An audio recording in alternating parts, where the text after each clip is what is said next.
Então vamos ler o Salmo de número 142. Diz a palavra do Senhor: Ao Senhor ergo a minha voz e clamo, com a minha voz suplico ao Senhor. Derramo perante Ele a minha queixa, à sua presença exponho a minha tribulação. Quando dentro de mim me esmorece o espírito, conheces a minha vereda. No caminho em que ando me ocultam armadilha. Olha à minha direita e vê, pois não há quem me reconheça, nenhum lugar de refúgio, ninguém que por mim se interesse. A ti clamo, Senhor, e digo, tu és o meu refúgio, o meu quinhão na terra dos viventes. Atende o meu clamor, pois me vejo muito fraco. Livra-me dos meus perseguidores, porque são mais fortes do que eu. Tira a minha alma do cárcere, para que eu dê graças ao teu nome. Os justos me rodearão quando me fizeres esse bem. É curioso ler esse salmo, porque a gente vive num tempo estranho. E é um tempo estranho em todos os sentidos, né? Nós enfrentamos um vírus desconhecido, a expectativa da resolução através de uma vacina, muita gente doente, muita gente morrendo, nós vivendo inseguranças patrimoniais, financeiras, comerciais, empresariais, crise de emprego. Nossa vida, num certo sentido, ela parou, ela está estagnada. Sonhos foram adiados ou outros até eliminados. Casamentos foram desfeitos, outros foram adiados.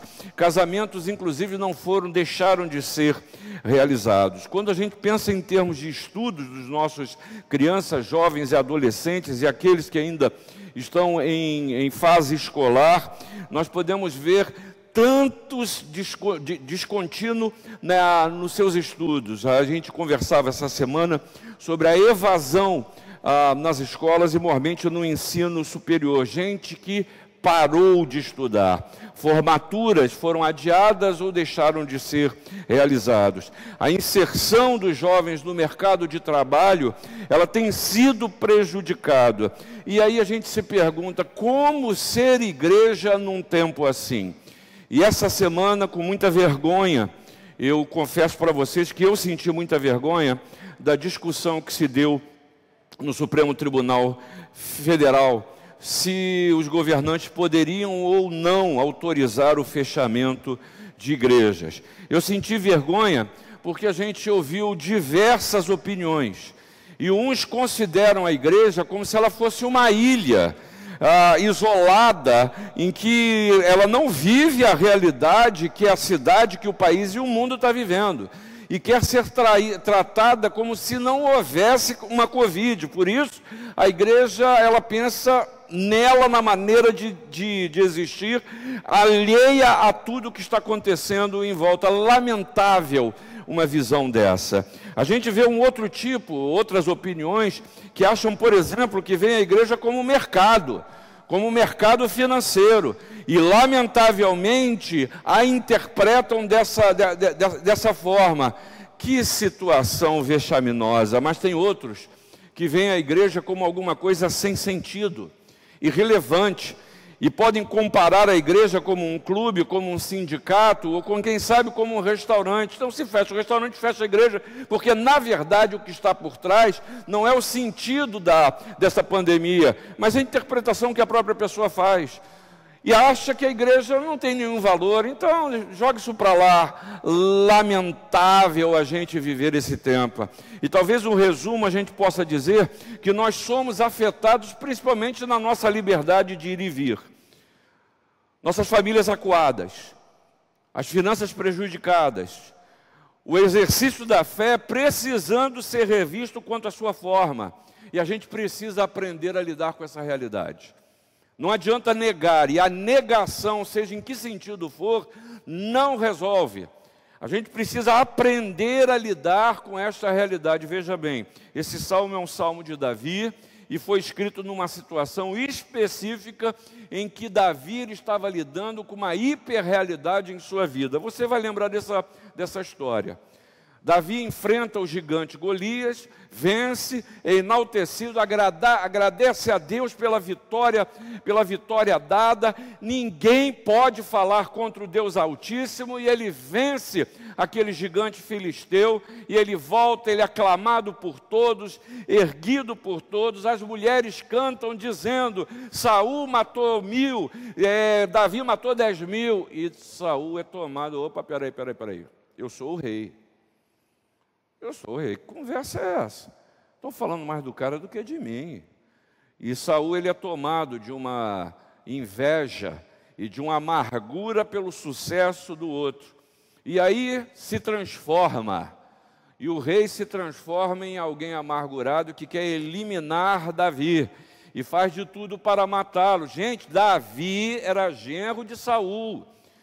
Davi era amicíssimo de Jonatas, filho de Saul, e agora é perseguido e precisa fugir. Precisa fugir porque Saul quer matá-lo de qualquer jeito. Um homem violento que quer resolver o problema da sua vaidade através de violência. E Davi foge. E aí acontece o seguinte: na fuga de Davi, ele é perseguido pelos exércitos de Saul. Mais do que isso, os povos vizinhos os escorraçam, porque é o seguinte: não quero você aqui não, porque se você estiver aqui, nós vamos ter problema. Ou seja, mais do que isso, na linguagem das mídias sociais hoje, Davi foi cancelado, Davi foi destruído, Davi passou a ser considerado um pária. E a pergunta que a gente faz é o seguinte: o que ele fez? Davi estava com seus homens e se escondeu numa caverna. E nessa caverna ele escreveu este salmo.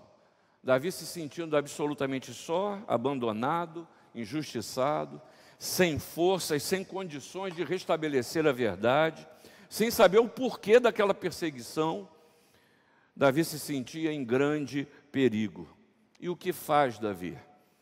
Ele nos ensina, nos traz algumas lições para esse tempo que a gente vê. Lições para a vida em tempo de pandemia. E é sobre isso que eu quero compartilhar com você, para a sua reflexão na sua vida, no sentido que Deus tem para você na pessoa de Jesus. Primeira lição que Davi nos dá: é preciso falar com o Senhor. É preciso falar com Deus. E Davi toma essa iniciativa. Você lê nesse salmo, Davi falando com o Senhor. Mas tem um pressuposto aqui que eu não quero passar por cima, e eu gostaria que você refletisse sobre isso. Davi, ele não espera as coisas acontecerem e se lamenta, não. Porque há pessoas que não estão analisando os sinais em sua vida. E na condução de Davi, ele faz questão de olhar para o entorno para perceber o que está acontecendo. Davi procura ser previdente. E aí você há de se lembrar a história lá em Gênesis 47, do sonho de Faraó sobre as 7 vacas gordas e as 7 vacas magras, em que a solução seria colocar um administrador que soubesse planejar durante o tempo das vacas gordas para enfrentar o período das vacas magras. Olha, quero dizer para você que me ouve nessa hora, que esse é o tempo para você administrar as crises na sua vida. Esse é o tempo para você pensar em construção, não em destruição. A vida não parou, o mundo não parou, essa crise vai passar. E a pergunta é: o que você está planejando para a continuidade da sua existência? Porque isso vai passar. E a primeira coisa que Davi nos ensina é exatamente essa caminhada no sentido da gente também perceber o que está acontecendo e andarmos, caminharmos.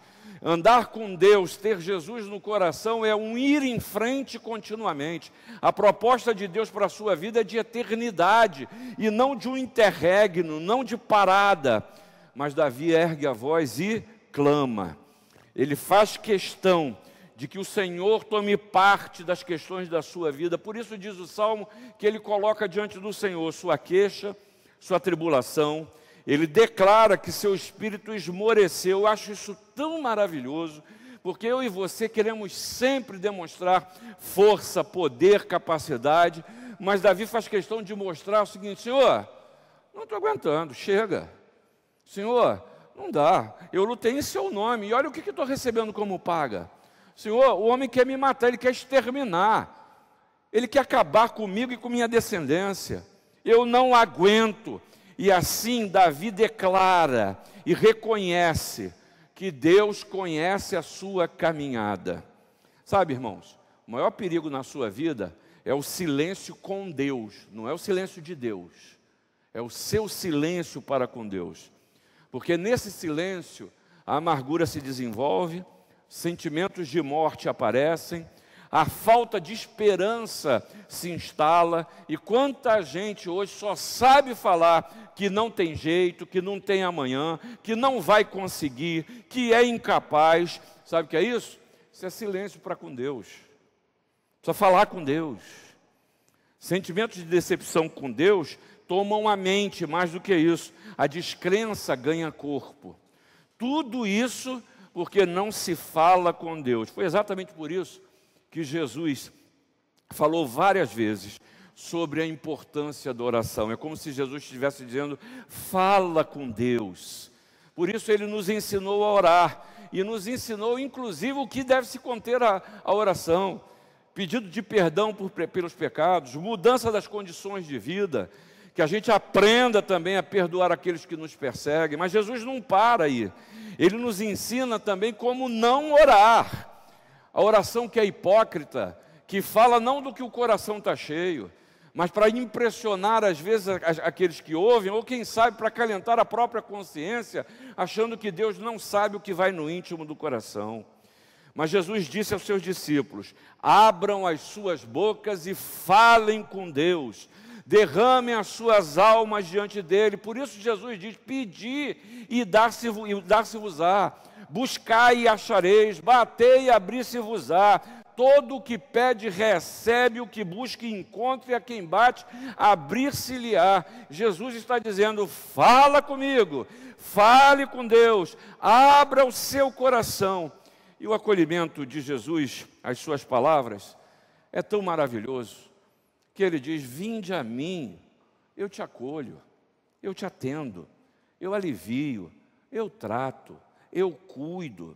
Vinde a mim, todos vós que estáis cansados e sobrecarregados, e eu vos aliviarei. Nessa primeira lição de Davi, que te chama primeiramente a falar com Deus, é um exercício que a gente precisa mais do que nunca. Falar do seu jeito, da maneira que você é, como você entende o que você está passando. Abra seu coração diante dele. Mas Davi nos ensina ainda uma segunda lição. Perceba que nesse salmo, ele está narrando para o Senhor qual é a percepção que ele tem da vida. Ele coloca diante de Deus como é que ele está vendo essa realidade que está diante dele. Isso é uma coisa muito curiosa, que talvez você possa dizer, mas Deus sabe de todas as coisas, para que eu preciso contar isso para Deus? Mas quando eu falo com Deus, o Espírito Santo também me permite arrumar a minha própria cabeça, arrumar a forma que eu estou enxergando, porque eu lhe faço algumas perguntas. Qual é o seu problema hoje? Qual é o grande problema da sua vida hoje? Onde você está nessa altura da vida? O que está lhe entristecendo? Quais são as verdadeiras causas da sua luta? Como você está vendo esse tempo? Muitas vezes a gente só sofre a vida sem refletir o que está acontecendo, porque pode acontecer que às vezes eu estou sentindo incômodo, que só eu parar para pensar eu consigo me livrar dele. Deus me dá luz para enfrentar, Deus me dá força. Davi no Salmo diz, no caminho me ocultam armadilhas, ninguém me ajuda, eu estou abandonado, que solidão. Ele chega mesmo a dizer que ninguém se interessa por ele. Isso é uma solidão absoluta, e mais do que isso, é se sentir rejeitado. Repara que Davi expõe a sua percepção das coisas que estão acontecendo com ele. Mas Davi também olha para dentro, ao dizer, eu me sinto abandonado. Deus se interessa pelo que passa no seu coração. Deus se interessa pelo que você sente, da forma que você sente. E às vezes, é até importante a gente colocar para Deus as feridas que são geradas na nossa alma pela nossa cobiça, pela nossa vaidade, pelas nossas violências, por todo de mal que a gente consegue maquinar e achar que precisamos implementar. Deus escuta isso também, não para lhe julgar, mas para lhe transformar e transformar o mal em bem. Mas perceba essa lição que Davi nos ensina, porque talvez você, e há pessoas que só olham as condições do tempo, há pessoas que olham, o mundo está acabando, tudo está ruim, não vai ter jeito, nós não vamos chegar a lugar nenhum. Tem gente que só vive de manchete de jornal e amolda a sua vida ao que muitas vezes, de forma induzida, recebe através das mídias. Só olha as condições de tempo. Mas também há outras pessoas que só sabem olhar para dentro, só sabem, se eliminam da vida dos outros, se eliminam das condições do tempo e vivem um isolamento como se isso resolvesse o problema. A melhor análise que você pode ter da sua própria vida é a percepção do todo, o que vai à volta, a sua volta, mas também o que vai no seu coração. E é o meu desafio que eu trago nessa manhã para você, nessa lição de Davi, é que mais do que nunca é tempo de reflexão, é tempo de pensar, de meditar, é tempo de saber o que se diz e o porquê se diz, porque tem muita gente falando coisas, pensando coisas e tomando decisões sem reflexão. Creio que nós estamos vivendo o tempo que Jesus falou e nós encontramos em Mateus no capítulo 9, versículo 35, dizendo: e percorria Jesus todas as cidades e povoados, ensinando nas sinagogas, pregando o evangelho do reino e curando toda a sorte de doenças e enfermidades. Vendo ele as multidões, compadeceu-se delas, porque estavam aflitas e exaustas como ovelhas que não têm pastor. Então se dirigiu aos seus discípulos e disse: rogai, pois, ao Senhor da seara que mande trabalhadores para a sua seara, porque a seara é grande, mas os trabalhadores são poucos. Aí a pergunta que faço: qual a percepção que você tem da vida? Se veja diante dessas palavras de Jesus e se permita pastorear primeiramente pelo Mestre. O Senhor olha a sua aflição. Por isso que ele andava pregando, curando e, mais do que isso, salvando. Olhe para Jesus e se permita pastorear por ele. Experimente o descanso que o bom pastor lhe oferece, porque Jesus, ele é o Senhor de aflitos e Senhor de exaustos. Mas também, você é convidado a olhar para o seu lado e oferecer descanso e paz às pessoas. A seara hoje exige isso de nós. Desafios que a gente tem hoje de acolher as pessoas, de ser presente, de ser empático, ou seja, de compreender emocionalmente as pessoas, não de julgá-las. Mais do que nunca, nós somos desafiados como cristãos, não abrir um espaço físico ou fechá-lo, não nos enxergarmos como privilegiados ou, quem sabe, como menosprezados no meio da sociedade, mas nós nos enxergarmos como igreja. E nesse tempo, Igreja Presbiteriana de Botafogo, eu tenho dito isso, a sua maior virtude é o acolhimento. E é mais do que nunca exigida de cada um de nós, que nós acolhamos, porque tem muita gente precisando da palavra que abençoa, precisando do gesto que salva, precisando do estender de mão. Nunca nós vimos tanta gente passando necessidade. Pela graça de Deus, iniciativa da SAF e colaboração da Junta Diaconal, ontem distribuímos cestas básicas, que a gente chama de sacola de amor, e o número cresce de pessoas que precisam. E a demanda é tão grande que não há suficiência para fazer esse trabalho. Isso está a seu alcance. Mas o alcance não só de dar um pouco que você tem, você precisa abrir a sua mão para fazer isso, em nome do Senhor, sendo bênção na vida dos outros. Mas você pode abençoar com a sua presença, com a sua palavra, com o seu incentivo, com a palavra que abençoa, porque vem da parte de Deus. E isso é ser igreja. Isso não é num espaço no domingo de manhã, porque a igreja está fechada, eu não posso fazer. Nós somos conclamados nessa hora a estender a mão, a acolher o caído. E essa é uma lição que aprendemos do Senhor Jesus e que Davi interpreta muito bem na sua experiência de vida. Mas ele nos conduz ainda para uma terceira lição. É reconhecer que Deus pode fazer e que o Senhor pode lidar com as condições do tempo e com o seu interior. Deus pode fazer, porque tem muita gente que ora, mas ora sem fé, né? Senhor, talvez se der, se eu tiver um espaço aí, se sobrar um tempo, atende aqui a minha oração. Ou então, Senhor, se o Senhor concedesse isso para mim, eu ia me sentir tão bem. Na verdade, você está falando, reclamando de Deus, né? Está se sentindo menor, não atendido, pouco usado. Mas o que Davi nos ensina nessa lição é que o Senhor, Ele lida com as condições do tempo e com o seu interior. É claro, eu reconheço que isso pode parecer óbvio, mas não é não. Muitas vezes a gente desenvolve dúvidas silenciosas acerca da capacidade e do poder de Deus de lidar com o nosso tempo e com as suas implicações. Aí eu quero só trazer você de volta para o texto e veja as implicações de Davi, as declarações de Davi, que trazem implicações que são práticas em reconhecer a ação de Deus. Veja o versículo 5, ele dizendo: Tu és o meu refúgio. Ou seja, ele reconhece que Deus é o lugar de proteção. No versículo 5 ainda, o meu quinhão, ou seja, o que me é dado. E aí Jesus chega e diz lá em Mateus, no capítulo 6, eu acho, se eu não me engano, 5 ou 6, no sermão do monte sobre a ansiedade, dizendo que Deus conhece todas as nossas necessidades e Ele supre essas necessidades. Veja aí no versículo 6 agora, Davi dizendo: Deus atende o meu clamor. Ou seja, ele está testemunhando que Deus ouviu e que ouve a sua voz. E diz: livra dos perseguidores, ou seja, Deus produz livramento. No versículo 7, tira a minha alma do cárcere.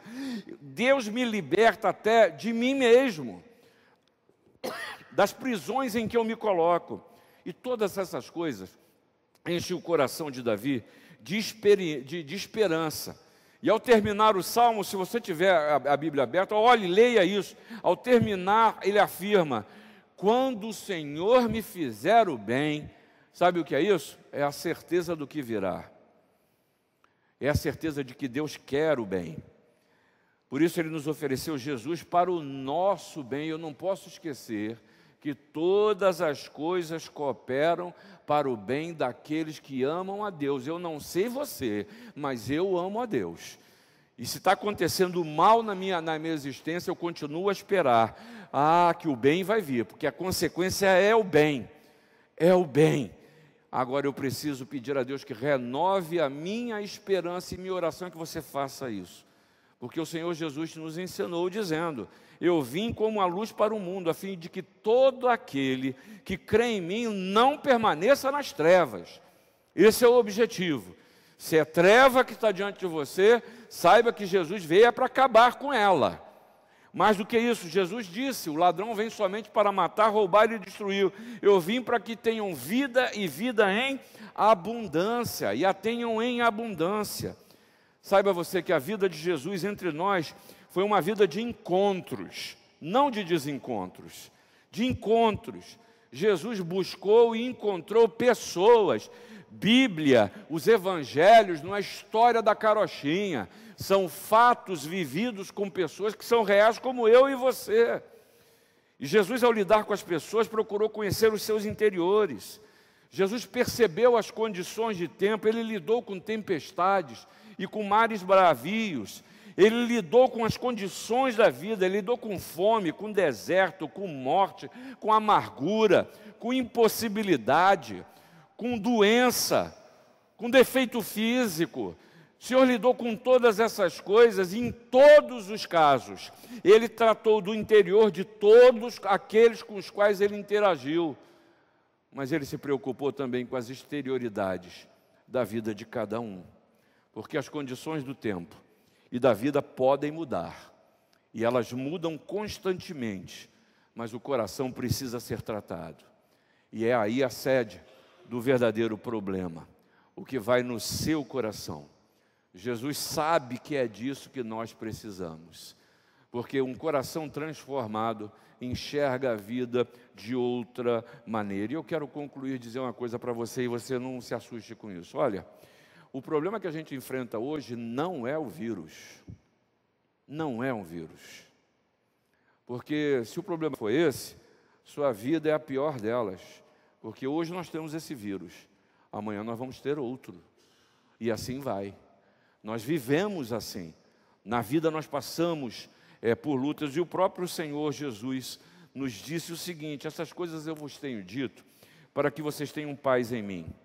No mundo passais por aflições, mas tem de bom ânimo, eu venci o mundo. E eu concluo convidando a você a viver a experiência de Davi. E como ele começa o Salmo, que você possa declarar agora e viver assim: erga a sua voz a Jesus e deixa Ele te ministrar. Não dê culto ao Covid, não dê culto ao vírus, não eleja para você os seus libertadores, sejam eles consequência do seu negacionismo ou da sua crença irrestrita em homens que são imperfeitos e incapazes, mas coloque os seus olhos diante do Senhor e espere nele com sabedoria e graça, e que Deus nos abençoe. Que você tenha um domingo abençoado na presença de Deus.